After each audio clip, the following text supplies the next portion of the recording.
오늘 바른소리 청년국회 법안 공청회에서는요, 전국 각지에서 오신 유권자 모든 분들을 모시고요. 청년이 직접 고민하고 만든 법안이라는 주제로 함께 이야기 나눠볼 예정입니다. 대한민국 청년들이 고민하고 토론하며 만든 법안들 어떤 게 있을지, 또 청년들이 생각하는 대한민국에는 어떤 모습이 있는지 생각 함께 나눠보기 위해서 이번 자리 마련해 보았는데요. 지금부터 2021년 바른소리 청년국회 통일부문 법안 공청회 시작하도록 하겠습니다. 개성공업지구 지원에 관한 법률 및 남북협력기금법 일부 개정 법률안에 대해 발표를 맡게 된 청년의원 강민우입니다. 개성공단이라고 함은 개성공업지구라고 정확하게 표현을 할 수 있겠는데요. 개성 지역에 한국과 북한이 공동으로 세계적 규모의 산업단지를 조성하고 이에 남북 및 외국 기업 유치를 목표로 하여 동북아시아 지역의 중추적 거점으로 이를 만들기 위해 추진하는 자유경제지대 사업이었습니다. 다들 아시다시피 여러 남북 관계에 따른 일련의 사건들을 통해서 2016년 결국 북한의 4차 핵실험 및 광명성 4호 발사 도발로 인하여 현재 개성공단 사업은 중지가 된 상태입니다. 이 따라서 개성공단에 입주해 있는 기업 및 이 개성공단 입주 기업에 투자한 기업들에 대해서 여러 손실이 발생하였는데요. 일례로 이런 기업들에 대한 여러 호소문이 있었습니다.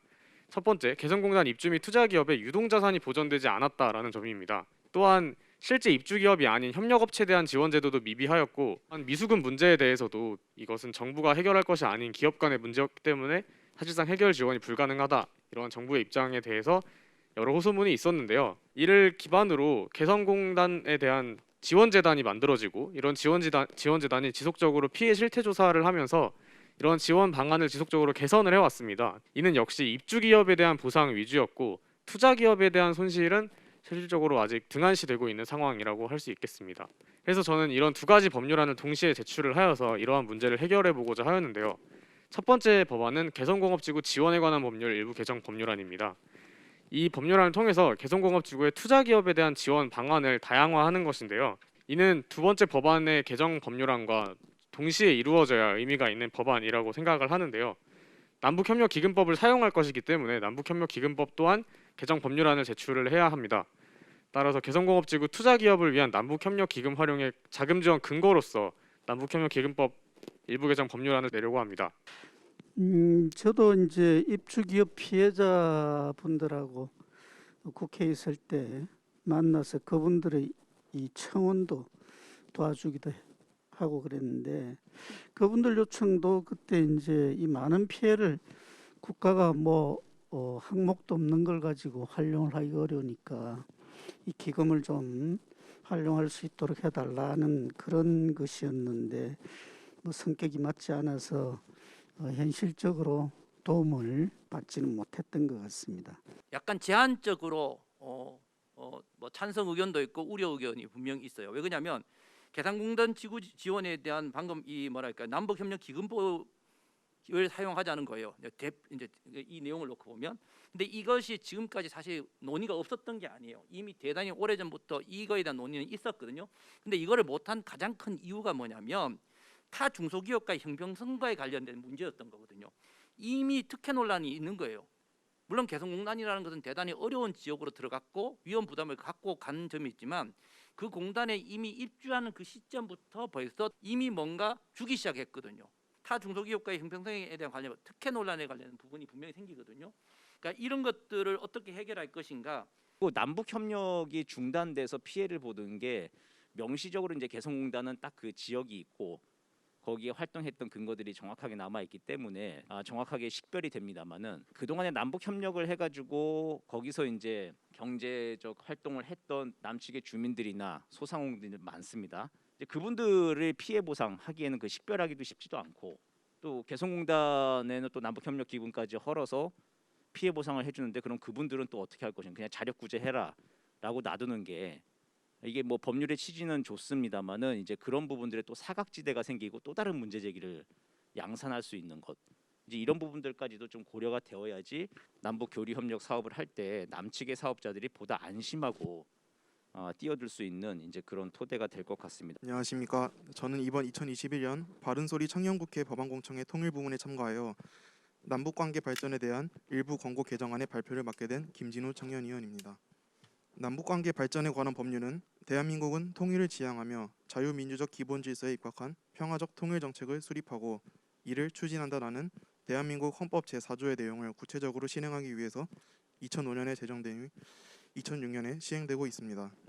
현행법은 남북관계 발전에 대한 필요한 사항을 규정하면서 정부의 책무에 대해서는 한반도 평화 증진과 남북 경제 공동체 구현, 민족의 동질성 회복 및 재정상의 책무 등을 규정하고 있으나 정작 가장 중요한 한반도의 비핵화를 실현하기 위한 정부의 책무나 시책에 관련한 법적 근거가 아직은 미비하다는 것을 확인할 수 있었습니다. 이에 남북관계 발전에 관한 법률 제2장 남북관계 발전에 대한 정부의 책무에 비핵화 추진에 관한 성문조항 제6조의 1을 신설 및 추가하여 대한민국 정부가 보다 책임감을 가지고 임무적으로 한반도의 군사적 긴장 해소 및 평화 정착을 위하여 완전한 비핵화에 대해서 노력하고 북한 및 국제사회와의 협력을 통해 한반도의 비핵화를 이루기 위한 시책을 보다 적극적으로 시행하도록 하려고 합니다. 이 한반도 비핵화라는 이 문제는 진영 간의 입장 차이가 지금 현재도 분명히 있는 사안이고 뭐 그렇다 하더라도 핵이 완전히 없어져서 우리 이 국민들의 생명이라든지 재산의 안전성이 보장되어야 한다라는 데는 이견이 있을 수가 없다고 하겠습니다.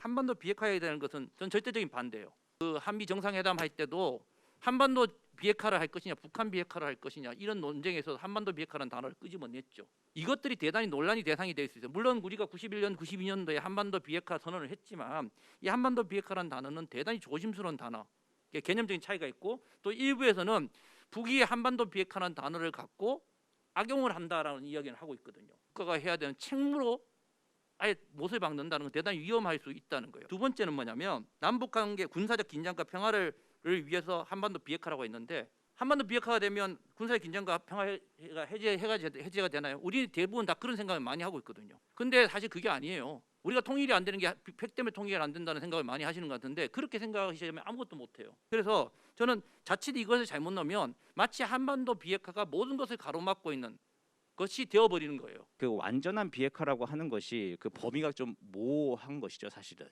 제로 베이스로 과연 가능한 것인가라고 하는 것에서 핵과학자들은 많은 의문을 좀 제기를 하고 있죠. 그 어떤 게 완전한 비핵화인가라고 하는 걸 좀 잘 토봐봐야 될 것 같습니다. 그래서 완전한 비핵화라고 하는 이야기가 한다면은 법률에 들어간다면 이건 좀 아마도 좀 선언적 규정이 될 것 같은데, 근데 이 선언적 규정은 지금 현재 그 남북관계 발전에 관한 법률에 제6조에 드는 한반도 평화 증진에 있는 긴장 완화, 군사적 신뢰 구축의 카테고리에 좀 같이 들어가는 게 비핵화 관련 문제도 들어가는 게 아닌가라는 좀 그런 생각이 좀 들고요. 안녕하십니까. 저는 통일부문 법안공청회에서 북한 이탈 주민의 보호 및 정착 지원에 관한 법률 일부 개정 법률안의 발제를 맡은 김초연입니다. 흔히 북한 이탈 주민법이라고 불리는 북한 이탈 주민의 보호 및 정착 지원에 관한 법률은 군사분계선 이북 지역에서 벗어나 대한민국의 보호를 받으려는 군사분계선 이북 지역의 주민이 정치, 경제, 사회, 문화 등 모든 생활 영역에서 신속히 적응하고 정착하는 데 필요한 보호 및 지원에 관한 사항 규정을 목적으로 제정되었습니다. 현재 대한민국은 북한 이탈 주민법에 따라 군사분계선 이북 지역, 즉 북한의 주소, 직계가족, 배우자, 직장 등을 두고 있는 사람으로서 북한을 벗어난 후 외국 국적을 취득하지 아니한 사람을 북한 이탈 주민으로 정의하고 있습니다. 하지만 현재의 법으로는 지원받지 못하는 사각지대가 존재합니다. 북한 이탈 주민이 북한을 벗어난 후 제3국에서 출생한 자녀가 바로 이러한 사각지대에 존재한다고 할 수 있습니다. 하지만 이와 같이 제3국에서 태어난 북한 이탈 주민의 자녀는 북한 이탈 주민이라는 개념에 포함되지 않아 이들의 전체적인 수를 파악하는 것은 현재 어려운 상황에 있습니다. 제3국 출생 탈북 청소년의 수가 상당히 많음에도 불구하고 이들은 북한 출생 탈북 청소년과 받는 지원이 굉장히 제한적으로 받고 있습니다. 저는 이러한 상황을 알게 되면서 이들이 북한 이탈 주민법상에서 보호를 받아야 한다는 생각을 가지게 되었습니다. 그렇기 때문에 저는 제3국에서 태어난 북한 이탈 주민의 자녀를 북한 이탈 주민이라는 개념에 포함시키는 개정이 필요하다고 생각합니다. 우리 민족의 역사와 문화, 그다음에 인도주의적 측면에서 본다면 이 법안의 결론은 접근이 쉬워 보입니다. 그런데 사실관계 확인이라든지 이런 절차적인 규정은 좀 잘 준비가 되지 않을까 하는 생각이 들고, 또 전면적인 우리 주민들 이 보호라든지 혜택의 이 범위 확대도 한 번쯤은 관심을 가져볼 만하다는 생각이 듭니다. 북한 이탈 주민은 저는 그러니까 전반적으로 찬성을 하는 입장입니다. 이게 들어가야 된다고 생각하는데, 그런데 제3국에서 출생한 한 자녀에 대한 걱정을 하시는 것 같은데, 북한 이탈 주민에 대한 개념 자체를 그거에다 플러스해서 3국까지 포함시키자는 의견에 대해서는 저는 약간 퀘션이에요. 북한 이탈 주민이라는 개념 자체는 그대로 두고 북한에 나온 탈북자의 모든 자녀들은 저는 보호해야 된다고 생각하는 측면에서는 저는 이거에 대한 아이디어는 절대적으로 찬성하나, 개념 자체를 이탈 주민에 대한 개념 자체를 확대시키는 거에 대해서는 좀 조심스럽고, 이거는 굉장히 좀 필요하다고 생각을 합니다. 다만 여기서도 좀 제기될 수 있는 문제는 형평성 문제가 또 똑같이 제기될 수 있을 것 같습니다. 그게 뭐냐면 재외동포들에 대한 자녀 교육 지원. 그 재외동포법에 이제 규정이 되어 있는 사람들, 그 직계 비속들이 이제 그 고려인들, 그 사람들도 이제 지금 뭐 대한민국이 발전하고 있으니까 한국에 와서 교육도 받고 싶고 살고 싶어 하는 그런 사람들이 꽤 있을 텐데, 그분들에 대한 교육 지원과 정착 지원들, 여기에 대한 형평성도 좀 같이 고려가 되면은 이 법안 개정들이 더욱더 탄력을 받고 여론의 지지를 받을 수 있지 않을까, 이제 그런 생각을 해봅니다. 이번 시간에는요, 청년 의원분들의 법률안 관련해서 저희가 온라인으로 미리 사전 질문 받아보았는데요. 개성공단 중단 사태 이후 피해 규모는 7,861억 원이었지만 실제 피해액은 1조 5천억 원 이상이라고 합니다. 정부는 근로자 위로금 124억 원을 포함한 5,779억 원을 피해 기업들에게 지원했지만 기업들은 여전히 완전한 피해 보상은 이뤄지지 않고 있다고 하는데요. 이를 남북협력기금으로 추가 지원하는 것에 대해서 어떻게 생각하시는지 궁금합니다. 남측에서 가서 개성공단 기업에서 일을 하던 노동자분들이 계셨을 겁니다. 근데 그분들에 대한 위로금이 지급이 되었다고 하지만 사실 우리가 기본적인 노동자 입장에서 생각을 해보면 일자리를 잃으신 것이기 때문에 그 잃은 것에 대한 피해는 일자리를 다시 원상복귀해주지 않는 이상 다시 드리기가 보상하는 것이 쉽지 않다고 생각을 하는데요. 때문에 또 이제 대체 생산 시설을 만들다던가 하는 것들을 통해서 그 생산 시설에서 원래 일하던 남측 노동자분들도 다시 일을 하게 해드리면 어떤 기본적인 그냥 돈으로서 제공하는 이런 위로금의 형식이 아닌 실제 일자리를 만들어내는 과정이기 때문에 더 효과적인 대응 방안이 될 수 있지 않을까 해서, 남북협력기금으로 단순히 근로자분들에게 어떤 보상 피해액을 늘리는 것보다는 그런 식으로 근본적인 일자리를 다시 만들어드리는 게 더 이상적인, 더 좋은 해결책이 아닐까 생각을 합니다. 네, 이상입니다. 발제자분께서 생각하시는 완전한 비핵화에 적극 노력한다는 것에 대한 예시가 있다면 알려주세요. 저의 생각은 이제 국민 안전이 먼저 보장이 된 뒤에 이거를 좀 약간 평화를 얘기할 수 있지 않겠나, 약간 저도 그런 마인드라서, 네, 그래서 이제 북한에서 완전히 이제 핵 잠수함과 핵 미사일을 이제 쇼가 아니라 완전히 포기하는 모습을 보여줘서 국민의 안정이 보장이 된다면 그때서야 완벽히 이제 프로세스를 진행하는 게 맞지 않나, 저는 그렇게 생각하고 있습니다. 물론 이게 사람마다 생각이 다를 수가 있는데 일단 저는 그렇게 생각하고 있습니다. 네, 감사합니다. 발제자분께서 제안하신 것처럼 북한 이탈 주민 이외에도 다문화 가정도 비슷한 내용으로 교육 지원 필요할 것 같은데요. 혹시 다문화 가정에도 비슷한 법안을 함께 발의할 필요성이 있을까요? 라고 질문해 주셨습니다. 제가 알기론 다문화 가족 지원법에는 교육과 관련해서 지원할 수 있다라는 식의 규정만 돼 있는 걸로 알고 있습니다.